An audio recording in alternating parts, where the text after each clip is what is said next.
Welcome back, everybody. You got Will and Iman here from the Block Runner, MetaZone, Rovi, and Mscribe, and today we bring you another Ordinal takeover. Hooray! Always a bright time of the week. It is. Where we get to kind of like observe and see what's going on in the land of Ordinals, which is now, as we've stated in the past, become like a viral sensation. Correct. And has permeated to every corner of Web3. That's right. The pandemic. Which is wild. But it's interesting because, yeah, this is a certified like crypto mania pandemic before our eyes. We've seen many of these already. Yeah. But this is definitely like an internal phenom, maybe. Because I don't hear anybody in my personal life be like, hey, dude, what are these inscription things? It's not out there yet. Yeah, this is not like NFT mania, right? Where everybody was like, what Correct. are these NFT things? Yeah, no. Paris Hilton has no idea that Ordinals exist. Not yet. Nor does Snoop Dogg. Right. Yeah, Justin Bieber hasn't changed his PFP to an ordinal yet. Or to a bitmap square. Right. Yeah, so like even though this feels like extra froth mode, like we're imminently about to all just come crashing down, which could happen like from like a local top perspective because these markets, up and down. But like in the grand scheme of things, we really haven't penetrated the zeitgeist. Absolutely not even a little bit yet. It's barely getting into the peripherals of like Coinbase, and we're gonna show here. Yeah. And Tim Draper's talking about stacks, so he's looking into ordinals and stuff. Yeah, everyone's starting to take notice. Enough buzz has been generated, I guess, for like the big titans, like the actual whales. Yeah. To take notice and be like, you know what, this is something that cannot be ignored. How do we either integrate or capitalize, whatever you're... Or prune. Or destroy. Yeah. Pick your poison. Correct. All right, so let's take a look at CryptoSlam. We're looking at a 7-day sort of outline here. And look at that. Bitcoin, 408 million in sales. Jeez. The next one is 107 million with Solana. And coming in third, sorry, TJ, we got Ethereum. Wah. Surprised you pushed that button, dude. That's sad, dude. Come on. I mean, 80 million. It's still something. There's like a something, I guess. People are obviously like capitalizing on this. Who said something? Somebody tweeted out. It's like, remember Ethereum? I forgot who said that, but damn, that's mean. It's so rude. Who says stuff like that? Remember Ethereum? Somebody said that. It's like, remember Ethereum? It's like, do you guys remember Ethereum? Basically. As if it was like a war in the past. Yeah, like it's just this absolutely dead thing. So yeah. But we predicted this narrative was going to happen, right? Once Bitcoin like became a definitive, I guess like winner of this cycle, which it's clearly it's the winner of 2023. Yeah, by far. Correct. It's projected winner for 2024 as well. So we knew at some point like the Bitcoin guys were gonna like come out and be like, "We told you guys ETH sucked," Yeah. They've been waiting for this moment for years. No, they would never say that because the reason why they hated ETH is for the same reason like that crazy activity is happening on Bitcoin. It's like pictures and this frothiness that we're experiencing. Well, those are the maxis, Yeah. There's still a class of Bitcoin like purists, appreciator who they don't really care. I guess they just want Bitcoin to be supreme, from like the public eye. Obviously, from a value perspective, because Bitcoin and Ethereum, there's always been that flippening discussion and such. I was going to bring up, it's like there's a point in time where Ethereum could flip Bitcoin. Right. And it was like almost there. And we were kind of like semi-subscribing to that idea because it's like now Ethereum integrated this like burn mechanism into their transactions. What was that like I think it was even before that. It was just more like the idea of like programmable money. Right. And smart contracts and not relying on But there's banks. always this like underlying like attack vector to that idea. It's like, but it's like inflationary, and then it's like, well, let's change this to become deflationary. True. And then it's like, now it's sound money. It's not just is it sound money, it's also the computational network of it's the world computer. Right. So now Bitcoin's like, we've been sound money. Yeah. Now we're also a competing computer, right? So it's like we knew this was going to happen. A war was going to start, right? Right. So. it's happening. Yeah, and it's all in good fun. I mean, obviously, there's still valid use cases for Ethereum, right? Of course. So it's... Yeah, I mean, it's a fucking matured...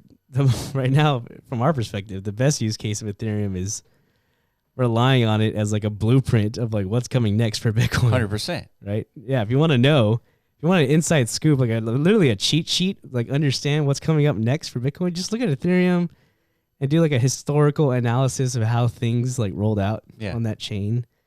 That's how things are going to proliferate on Bitcoin. Pretty much identical. Right. They kind of are already, you know? Yeah. So speaking of ordinal takeover, the most important ordinal, being Bitmap, is now top 3 in all of NFTs, dude. Which one is that, dude? It's got to be like some kind of picture project, right? Oh, yeah. Yeah. These picture projects known as CryptoPunks and Bored Apes. Oh, yeah. See, those are the top NFTs in the world, right? Right. So we're at 50% Bored Apes right now in terms of market cap. Okay, you're talking about Bitmap, right? So yeah, there's no picture here. This is just a text, which is the funny part. It's like it's just like a line of text that's on its way to complete domination over all these pictures. Yeah. Right? Because of what this text enables. That's kind of like the big grand takeaway people are starting to understand. Mm-hmm. We had a big Twitter space last night. We did. With like the Ordfluencers, the big ones, the big names in the Ord space. And you know, if you guys remember, like 5-6 months ago, they were like our biggest, faders, yeah, faders. They didn't see the value in it. They thought it was like a misdirection for ordinals completely. It's like you guys are like taking attention away from what we really should be focused on. Is like how do we make art like maximally beautiful and such and valuable. But yeah, so clearly now the whole space is kind of like, you know, leaning in our direction, right? Yeah, for good reason. Yeah, so Trevor and Leonidas, they're in full support, and I mean, we told them 6 months ago. Yeah, well, that's the thing. We've been preaching the doctrine of the invisible hand, right? That's right. We don't have to say anything. They don't have to say anything. The invisible hand gets the last say, the last laugh. Right? Yeah. So you just kind of like let it fucking do its thing, you know. Clearly, because I mean. Those guys are way bigger, like have a way bigger influential impact than us, right? So it's not like it's like all of us, like we won this influencer battle. No, right. The market has just they've discovered the value in this asset class. Yeah, to be way more than what we've already seen in the past. Yeah, the invisible hand is much bigger and stronger than just any one influencer. Correct. Right, and so if there's going to be influencer fading things, and the invisible hand makes this decision, it's going to be independent what the big influencers are saying. So, all right. Well, congrats to all Bitmap holders and anyone who's been watching our channel since the beginning. They're a very lucky, well-prepared individual for an opportunity that's about to hit. Yeah, this is generational wealth, apparently. Yeah, that's what they said. Yeah, there were people, like very mad people on that call last night where it's like, dude, you should have told us to like mint this stuff. You told us to mint, fucking JPEGs instead. Yeah. Which has also done tremendously well, really. So it's like, this is a shared space. Congrats to everybody. Yeah, and what's interesting is there was an individual on that call later on. It was like a 6-hour call. But there was one guy saying that he looked at all the inscriptions, all 50 million inscriptions on Bitcoin, and only like 1.7 million were images. Oh, wow. Right, so I found that to be interesting. Well, yeah, dude, fungible tokens. Fucking yeah. Madness, real madhouse. Yeah, I think the space owes a lot to Domo as far as like, without Domo, I don't know if Ordinals would have stuck as hard as it has. Right? Yeah, possibly not. Right. So yeah, credits to Domo for sure. All right, we got a tweet by Santiago. I had history with some Ghosty team members who helped me launch the BRC Buds collection. The moment I found out about Ghosty, I knew it was a gem. Shortly after I tested the product, worked perfectly. My friend and I bought in on November 18th. So this is off the radar. This is a Ghosty link. Yeah. I guess we have an interview coming up soon. That's right. With the team from Ghosty Cash. So we've been getting a lot of requests from the communities. Like, you guys need to be paying attention to this. And we have. Right. And we want some, like, a little bit more clarity as far as, like, what is Ghosty Cash? How are we doing interchain swapping? Right, because this is a very important mechanism, and it's kind of like the prelude to DeFi. Yeah. Right. which seems like unachievable on the BRC20 landscape, but somehow these guys are pulling it off. So keep your eyes open for that. Yeah. We're definitely going to excited for that explore that space. All right. So other news, we got a 2024 crypto market outlook by Coinbase. This is an 80-page document, but if you go and do a Command F or Control F and you do a search on Ordinals, Ordinal showed up 13 times. But the context of the way it showed up, it was like, hey, these NFTs aren't doing so well on Ethereum. It was probably because of Ordinals. And that's pretty a summary of like their grand takeaway. Right. So what does it say right here? They said pivot towards what you have. Okay, so they're covering like a whole broad array of different happenings within this space. It's the whole thing, But it's not like this grand like the main thing that they're highlighting is Ordinals yet, right? No. They're just acknowledging their existence, and it's like, you know what? Yeah. Right. So what does that mean? Coinbase is going to be late to the show as usual? Yeah, they have to be. Why? Why are they so slow? Regulations and, red tape. I don't know. Yeah, as much like pull and as much like gravitas Coinbase gets, they're very late to. Yeah, I guess because they operate, under the strictures of the United States, right? Yeah, it's the right way to do it. I guess, but like, look at Binance over there, straight slurping up these ordinals, dude. Yeah, and they also paid $4 billion in like restitution. CZ did. They are fine. Binance as an entity, clean as a whistle. CZ has $4 billion in liquid cash, just like probably in one transaction. $4 billion, like fuck yeah. He's CZ. He's probably got like just like dungeon money that nobody knows about, dude. So CZ was the one committing like these atrocities, not Binance. I think so, right? I don't know. I thought it was Binance, but maybe I'm wrong. Well, then you would think Binance would have like some slap in the wrist, something like they would just. I don't know. I don't know. Somehow CZ took the fall, basically. Whatever. Yeah, I think they made a deal. Yeah, correct. All right, Phantom. Introducing Bitcoin on Phantom. You can now buy, sell, trade, transfer, and hodl Bitcoin ordinals and BRC20 tokens with your favorite multi-chain wallet. Here we go, dude. Like we said, people are taking notice. Yeah. So, unfadable space. I mean, we're about to record a podcast here soon where we like kind of like reflect on the entire year. So, yeah, we're going to have to like take ourselves back to early February, whenever we first discovered ordinals for the first time, and we're like, "Damn, dude, you can't do shit unless you're like yeah. What do you need? You need like your own Bitcoin core. Yeah. It's like I guess we have to like not participate, right? And they're like, man, hopefully somebody built some infrastructure, and here we are. Yeah. Like legacy infrastructure is like scammering to like get in here. Yeah. It's crazy how much can happen in 1 year. Yeah, agreed. All right, so let's take a look at this. Ocean mining, our favorites. A decentralized Bitcoin is a Bitcoin where miners decide what goes in blocks, not pools. Is that right? Do you agree with that statement? A decentralized Bitcoin is a Bitcoin where miners decide what goes in blocks? This statement is just patently false. Okay. Right off the rip, dude. Talk your shit, dude. I mean, this is crazy. This is like delusion. Yeah, well, clearly. I mean, this isn't the first incident of that. Like they're sitting on a high horse. Like they decide what passes through.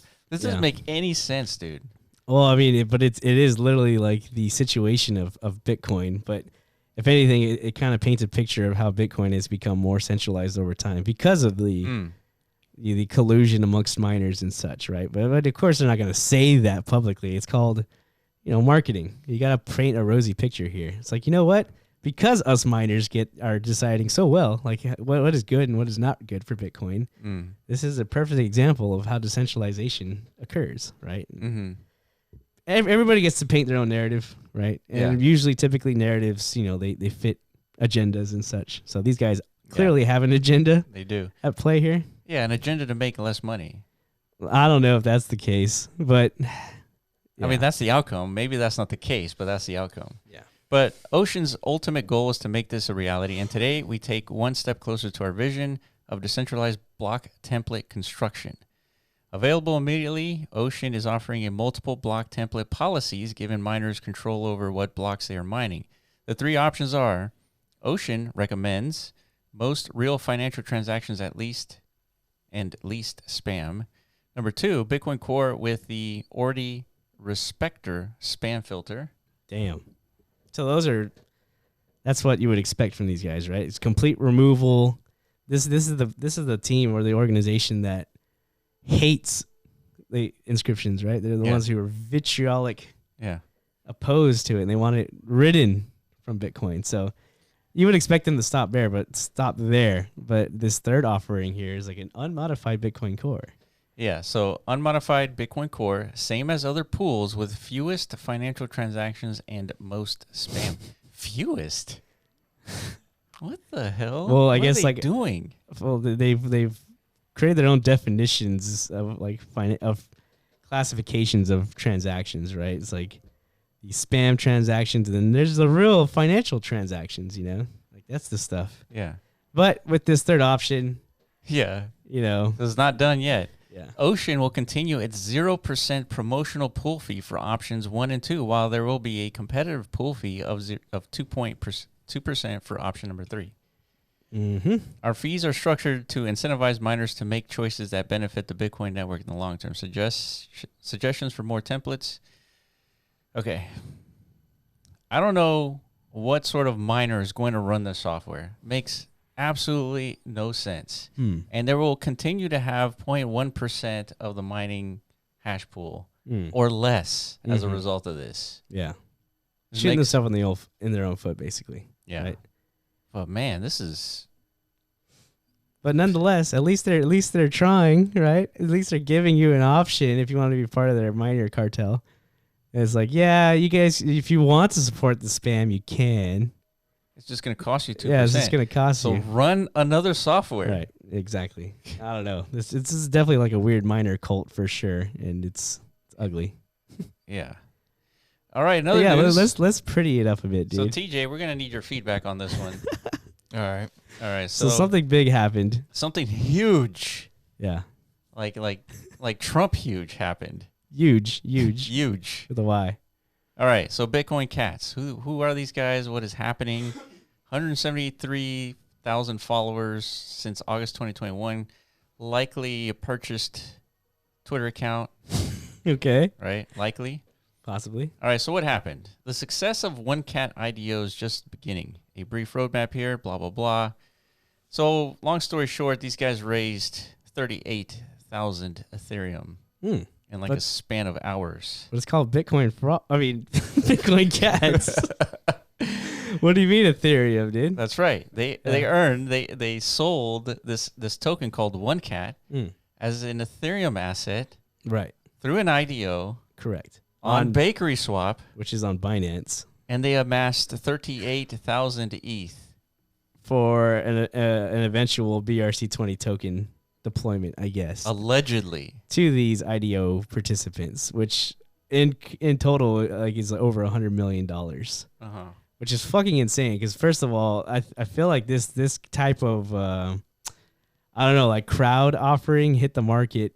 It took me by surprise for sure, but it made me start to think I couldn't believe it. There must be way more bullish activities happening in the Chinese sector, the Eastern hemisphere of Earth, because this is indication of that, right? Because this is clearly targeted to that community. Yeah, you can see it. There's tons of Asian influencers kind of promoting this and such. So. I don't know. There's definitely a discrepancy between West and East as far as where we are in the market cycle. Yeah, they're full blown mania. Yeah. And bullish. Yeah. Yeah. We're over here questioning ourselves. Yeah, and because our government is attacking us at all vectors. Right. And their government is spinning up Metaverse divisions. Correct. Yeah, exactly. There's a lot more Web3 support, I would say, on that side of the hemisphere. So hence 100 million IDOs. So let's take a look. Let's get our reaction. Yeah. What does a $100 million IDO look like? So we're flying through the supposed metaverse, and it looks like there's activity happening, right? But if you really analyze this, there's nothing happening. This character being controlled by somebody is just running around through a world with a bunch of animations happening, right? This is a pretty static, dead environment. Looks like things are moving and happening, but they're not. They're just animations. Right. And so they just put this together for marketing, right? And it worked beautifully. Mm-hmm. And so there's nothing here, right? So TJ, let's take a look at something far more entertaining. And so they have a ton of assets here, right? It's like, look at all these, like, I don't know how they generated so much assets here. Like marketing assets, like this. Like this is also an animation. Well, it's a 2D game, right? Yeah, but is it a game? I'm not sure. Well, I mean, we've seen this a lot in Web3's past, right? Where it's like you distribute a token, tech demo, you raise funds through this token distribution, but yeah, in order for people to buy into this, you've got to sell a vision, right, of some kind. So you're buying into this future ecosystem, yeah, allegedly. See, but what I'm saying is, I don't know if people are recognizing this as a vision or this is a product. Oh, well, I think if you go to their website, they clearly say, like, none of this stuff is like... That's true. They do say that. Yeah, it's like it's coming later. But here's what it's going to look like. Yeah, like... Oh, God. Yeah. They put a cat on a dragon. Dude, can we listen to this in its full glory? Like, oh, hell yeah. Fuck yes. Yes. Let's go, dude. I'm ready to dump all my ETH into Bitcoin cats. I told you, TJ. You fucked up, dude. Yeah. And y'all said nothing was happening on Ethereum, dude. You guys didn't know about the Bitcoin cats. Right? Yeah. Yeah, dude. It's interesting, though, right? They could siphon away your ETH to sell you a Bitcoin ETH? Product. Yeah. That's a lot of ETH. Yeah. My goodness. You haven't seen the best part yet. Yeah, it gets better. It really does. I mean, but yeah, objectively though, or maybe I should say subjectively, these things are pretty fucking cute, right? Yeah, let's go, dude. Yeah. Let's go, dude. This is the pinnacle of cryptocurrency. Yeah. This makes me think we're at market peak, dude. That's what I'm saying, right? That's what we started thinking. Only down from here.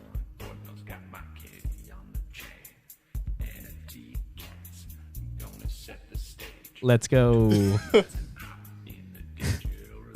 All right, enough of this, dude. Yeah. I think you get the point. Yeah. Totally legitimate. And is this $100 million? Like, is this? Yeah. So I was gonna say it's like 38 grand, 30,000 ETH. And that's just what it's worth today. Yeah, that's $100 million. That's a lot of money. Oh my God. It's a solid war chest. Oh, so yeah, what's the takeaway here? The takeaway is, okay, so... a lot more of this is about to happen. I feel like that's for sure. Especially, like, again, in, like, the eastern corners of the world. Yeah. Because I do think, like, you know, they're, like, way further ahead than us as far as, like, what their market is engaged in. Yeah. Right? But still, nonetheless, the obvious takeaway here is the value's in Bitcoin, right? They would have called these Ethereum cats... Oh yeah, or something else if they knew it's like it's got to be Bitcoin. Man, that's so. And we got to drop BRC20 tokens because that's what they're marketing, right? Yeah, that's what the people want. The people want Bitcoin shit. Yeah, and Ordinals tokens, and eventually these cats will probably be Ordinals as well, right? I guess maybe they don't even have to be. They have $100 million. They don't have to do anything. Well, they have a locking mechanism for your BRC20 token. It's like lock it up. And then you get distributed these ordinal PFPs, right? Yeah. So it's interesting. It's an interesting thing happening within the space, right? Well, more indications that... Yeah, we've crossed another level of market cycle. We have. I think, yeah, this is like we're in it. Yeah, yeah. There's no more when is the bull market coming. We're in the middle of it. Yeah. I wouldn't say in the middle, but, you know, we're in it. I feel like it's been happening again, but now, like, we're being supplanted all of a sudden into it. It's like now it's just everything around us just... Yeah. It's getting crazy, dude. It's interesting. Speaking of crazy, we got Casey Rotemore giving out his speech on runes. Yeah. This is probably, like, the next phase of craziness. If we think we saw, like, fungible token mania at its peak right now, because, you know, obviously inscriptions, another fucking pandemic afoot. Right. Everybody's issuing inscription tokens and such. Mm-hmm. You have, like, Etherscan putting out weird statements like this is counterintuitive. Yeah. This relies on third-party indexers. Coming from an indexer. Right. It's like, well, dude, how about you support this instead of like trying to fight it? Yeah. Stuff like this. But yeah, dude, once runes come online, so now there's indication that it's in the works. Yeah. Finally, coming from Casey himself. So doing a full circle, we've amassed like, I don't know, maybe 500 or 700 holders for Bitmap since yesterday. Something like that. Yeah, we didn't even get a chance to really like celebrate traversing 30,000. Like nobody on Twitter even. Yeah. It just happens so fast. Yeah, everything's moving so quick. Yeah. So yeah, congrats. And Sold Map. That has nothing to do with Ordinals, but the pandemic, I guess, spreads. Yeah, but look at the fucking volume and shit being generated here, dude. So, I mean, we talked about this in the last Bitmap takeover. So, Bitmap is taking over. It's taking over Ordinals. Now the idea of it is spreading and permeating to every other chain. It's madness, dude. It's crazy. Yeah, and we have, like I said earlier, Trevor Leonidas sort of changing tones here on Bitmap. Yeah, unfadable territory that we're in. It's crazy. So yeah, we're hitting the end of the year, and there's not much else to say other than like WTF, mate. Yeah, we did it. We did do it. We did it, dude. Are you excited about next year? I mean, I expected this. Well, I am excited about next year though. Fuck yeah, dude. So what? Are we going up, or is it all come crashing down? Is it over? Bitcoin fake news? No, we're definitely gonna see some down pressure, but ultimately, number will go up. Yeah, dude, Bitcoin is on its way. ETF approval imminent. I mean, we got 2024 is going to be a year to remember. 2023 already was, but 2024, I think it's going to be the wildest thing we've ever seen. Yeah. ETFs, dude. Yeah. This is a new variable. Agreed. So you guys watching this channel, I urge you all, not as like a self-serving YouTuber, but I recommend you tell your friends and family about this channel because it would be very like douchey of you not to. Like if you're capitalizing and on all this entertainment juice, and you're just keeping it to yourself. Agreed. It's very rude of you. Yeah, and turn on the notification bell. Exactly. All right. That's like another way of saying pretty much that. Like, subscribe. Yeah, pretty much. And all that stuff. Yeah, that's it for us. If we missed anything, let us know in the comment section below. Follow us on Twitter. We have a lot of them, and appreciate you. And we'll catch you in the next video. Peace.